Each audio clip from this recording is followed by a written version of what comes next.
जास्त वेळ काम केल्यामुळे चिडचिड होते, थोड्या थोड्या गोष्टींवर राग येतोय, त्याचप्रमाणे मन देखील शांत राहत नाही.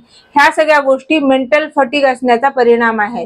तर ह्यासाठी आयुर्वेदामध्ये काही सोपे आणि घरगुती उपाय सांगितलेले आहेत, ज्यामध्ये शंखपुष्पी चहा हा तुम्ही संध्याकाळच्या वेळेमध्ये घेऊ शकता. ह्यामुळे मन शांत राहतं, मेंदू शांत करतं, ताण कमी करतं आणि मूड सुधारतं. प्रत्येक तासाला 5 मिनिट ऑफिसच्या बाहेर किंवा खोलीमध्ये फेरफटका मारा.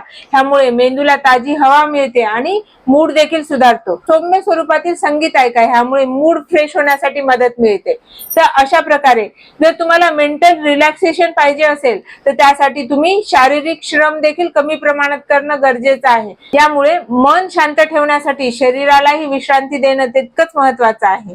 तर अशा प्रकारे आयुर्वेदातील साध्या आणि सोप्या सवयींचा उपयोग करून तुम्ही स्वतःचा मूड फ्रेश ठेवण्यासाठी मदत करून घेऊ शकता.